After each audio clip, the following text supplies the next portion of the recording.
हफ्तों के बाद एक बार फिर वजीर आजम पाकिस्तान का हल्फ उठाना है जनाब इमरान खान। बिस्मिल्लाहिर्रहमानिर्रहीम। इय्याका नअबुदु व इय्याका नस्तईन। गुजरांवाला,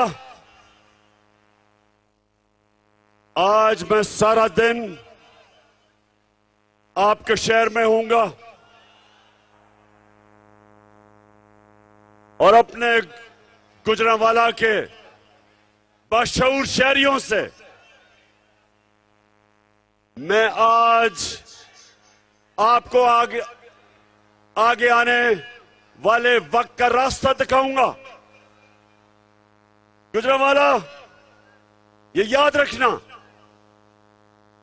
कि जब तक कि कौम हकीकी तौर पे आजाद नहीं होती, उस कौम की कोई दुनिया में हैसियत नहीं होती, दुनिया में इज्जत नहीं होती, उसके पासपोर्ट की दुनिया में कोई कदर नहीं होती।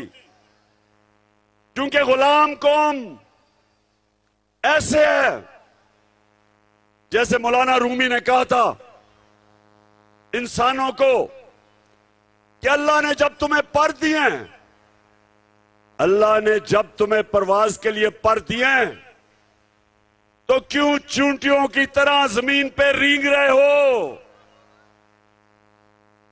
जो कौम गुलाम होती है वो कीड़े मकोड़ों की तरह रहती है, उनके हकूक नहीं होते, उनके लोगों की इज्जत नहीं होती।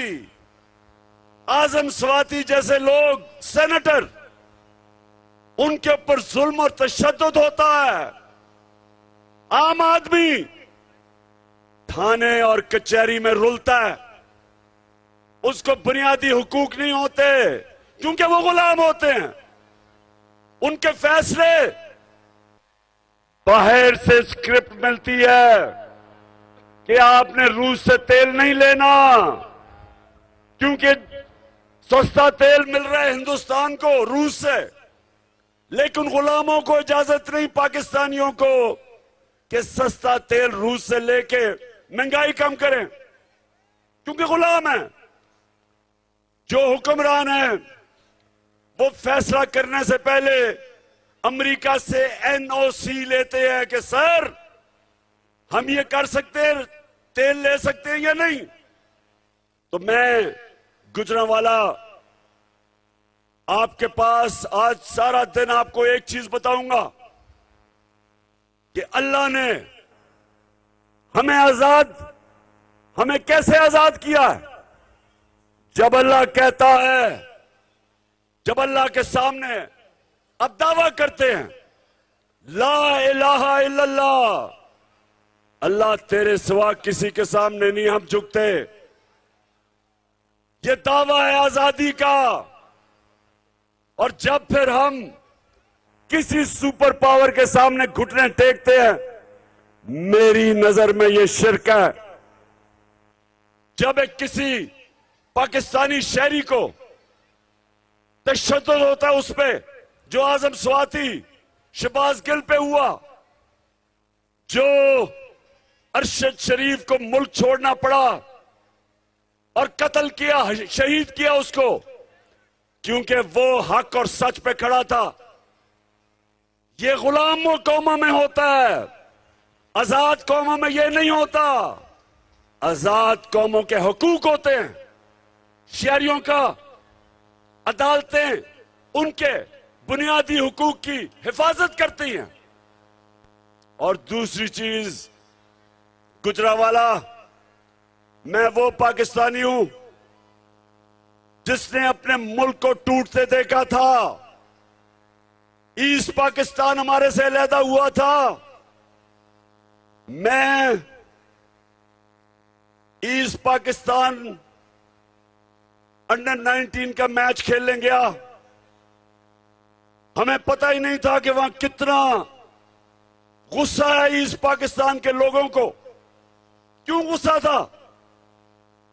क्योंकि उनकी जो सबसे बड़ी जमात, जो पाकिस्तान की सबसे बड़ी जमात वो ईस्ट पाकिस्तान से थी, वो इलेक्शन जीत गए थे, लेकिन ईस्ट पाकिस्तान के लोगों को गुस्सा यह था कि जो उनका हक था, जो मैंडेट था, वो नहीं दिया जा रहा था।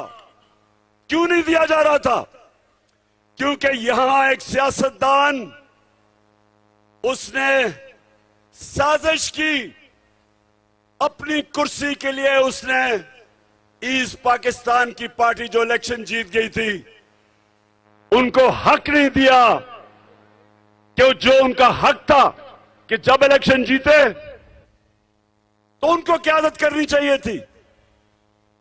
वो उस सियासतदान ने पाकिस्तान की फौज को उस पार्टी के खिलाफ खड़ा कर दिया और नतीजा ये हुआ कि पाकिस्तान टूट गया, हमारा मुल्क आधा हो गया। आज फिर ये जो लंदन में बैठा हुआ भगोड़ा है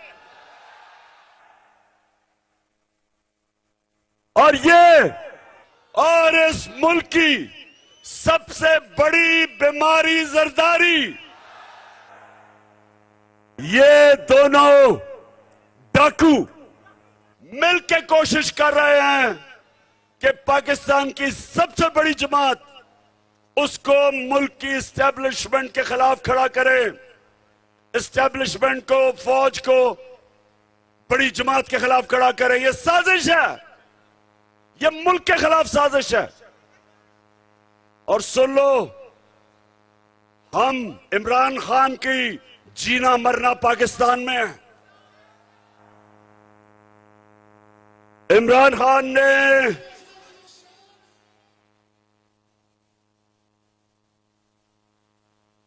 सुन लो गौर से, मेरे ऊपर कोई 30 FIR काट चुके हैं, दहशतगर्दी का केस मेरे ऊपर कर चुके हैं। मेरे ऊपर वो एक इनका शरीफ खानदान का घर का पालतू नौकर, चीफ इलेक्शन कमिश्नर, वो अलहदा मेरे पे केस कर रहा है। उसको तो खैर मैंने अदालत के अंदर लेके जाना है और 10 अरब का हर्जाना करूंगा इस बदनीयत आदमी के खिलाफ। ये सब मिलके, ये सारे मिलके एक इनका मकसद है कि किसी तरह ये चोर ऊपर मुसल्लत हो जाएं और पाकिस्तानी फौज को टाकरा करवाएं। पाकिस्तान की सबसे बड़ी जमात और वाहिद जमात जो एक फेडरल पार्टी है, जो मुल्क को इकट्ठा रख सकती है, इनकी तो खानदानी जमातें सुकड़ के छोटी छोटी जमातें रह गई हैं। ये तो थोड़ी, मैं चैलेंज करता हूं कि जब भी नवाज शरीफ तुम वापस आओ और इलेक्शन लड़ो, मैं चैलेंज करता हूं, तुम्हारे हल्के में जाके तुम्हें हराऊंगा। और जरदारी तुम और तुम्हारा देसी वलैती बेटा जो अंग्रेज की तरह उर्दू बोलता है, बारिश आता है तो पानी आता है, 14 साल में उर्दू ही नहीं सीख सका। मैं सिंध आ रहा हूं, मुझे जरा इधर से फारग होने दो। जरदारी तुम्हारे पीछे मैं सिंध आ रहा हूं, तैयारी कर लो। सिंध के लोगों को सबसे ज्यादा आजादी की जरूरत है, सबसे ज्यादा जुल्म सिंध के लोगों के ऊपर है। तो इंशाअल्लाह हम वो जमात है और मैं वो सियासतदान हूं जिसने मुल्क से बाहर नहीं भागना। मैं नवाज शरीफ नहीं हूं कि हर वक्त जब उसके ऊपर कोई केस होता है पहले मुशर्रफ के घुटने गोडे पकड़ के NRO लेके बाहर भाग गया, फिर NRO लेके वापस आया, फिर यहां डाके मारे, फिर जब वक्त आया एहतसाब का, फिर इसने अपने रिजल्ट जो इसके मेडिकल रिजल्ट थे उनमें भी धांधली की और उसके बाद बीमार करके फिर बाहर भाग गया। और आप इंतजार कर रहे हैं कि जनाब बड़े ताकतवर एस्टेब्लिशमेंट से इसको एनआरओ मिलेगा और ये वापस आ जाएगा, जिस तरह मनी लॉन्ड्रर इसहाक डार वापस आ गया। नवाज शरीफ, तुम सब, मैं अपनी सारी कौम को आज कह रहा हूं कि इंशाल्लाह हम सब मिलके डाकू नवाज शरीफ का इस्तकबाल करेंगे और सीधा एयरपोर्ट से तुम्हें अडयाला जेल लेके जाएंगे। और मेरी कौम सुन लो, ये वक्त है अपने आप को हकीकी तौर पे आजाद करना, और आजाद हम करेंगे इंसाफ के जरिए। हम इस मुल्क में कानून की बारादस्ती के लिए जंग लड़ते रहेंगे, इंसाफ के लिए जंग लड़ेंगे, ताकि कानून के सामने सब एक बराबर हो। ये नहीं कि बड़ा डाकू मुल्क लूट जाए, पैसा बाहर ले जाए और उसको एनआरओ मिल जाए, और बेचारा छोटे लोग, गरीब लोग, महंगाई, बेरोजगारी में, मजबूरी में वो चोरी करे तो जेलों में गल सड़ रहे हो। हजरत अली रज़ियल्लाहु ताला ने फरमाया था, कुफर का निजाम चल जाएगा लेकिन जुल्म और नाइंसाफी का निजाम नहीं चल सकता। पाकिस्तानियों, यह निजाम नहीं चल सकता। इसको बदल के लिए हमने इसको बदलना है। जब कहते हैं कि कौन बचाएगा पाकिस्तान, इमरान खान नहीं बचाएगा, आप बचाएंगे पाकिस्तान को। आप मेरे साथ मिलकर इस मुल्क को आजाद करेंगे। और आजादी, सुन लो, नबी सल्लल्लाहु अलैहि वसल्लम ने मदीना की रियासत में इंसानों को आजाद किया था, सबसे पहले अदल और इंसाफ कायम करके। अदल और इंसाफ इंसानों को आजाद करता है, नहीं तो इंसान चूंटियों की तरह जमीन पर रेंगते हैं। ऊपर परवाज नहीं होती इंसानों की जो गुलाम हो, जिधर इंसाफ ना हो। अल्लाह ने बार बार कुरान में हुक्म किया कि मेरी जमीन पे इंसाफ कायम करो। ये इंसाफ नहीं है कि आजम स्वाति 75 साल के सेनेटर को तशद्दुद करो, जेल में, उसके घर में जाके उसकी पोती और पोतियों के सामने उसको मारो, उसके कपड़े उतारो, उसको जलील करो, उसके ऊपर तशद्दुद करो। आज सारे आजम स्वाति की प्रेस कॉन्फ्रेंस अपने मोबाइल फोन पे देखो, देखो उससे क्या जुल्म हुआ है। और चीफ जस्टिस साहब, मैं पाकिस्तानी कौम के सामने खड़ा होकर आज आपसे मैं अपील कर रहा हूं, अल्लाह ने आपको बहुत बड़ी जिम्मेदारी दी है।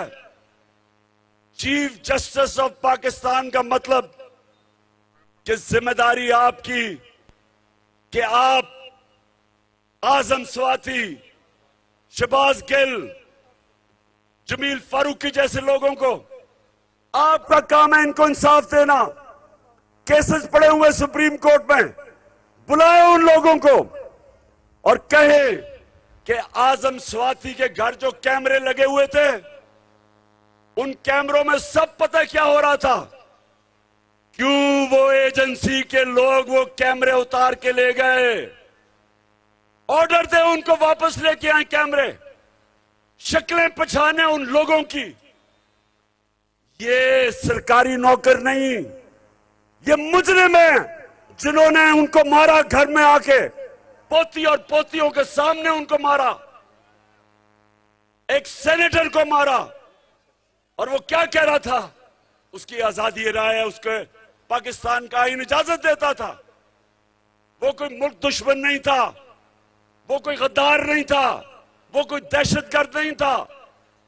तो मैं चीफ जस्टिस साहब, ये जो हमारी हकीकी आजादी की तहरीक है, हम आपके तरफ और पाकिस्तान की अदलिया की तरफ देख रहे हैं, सारी कौम देख रही है कि आपने इस मुल्क में कानून की बालादस्ती कायम करनी है।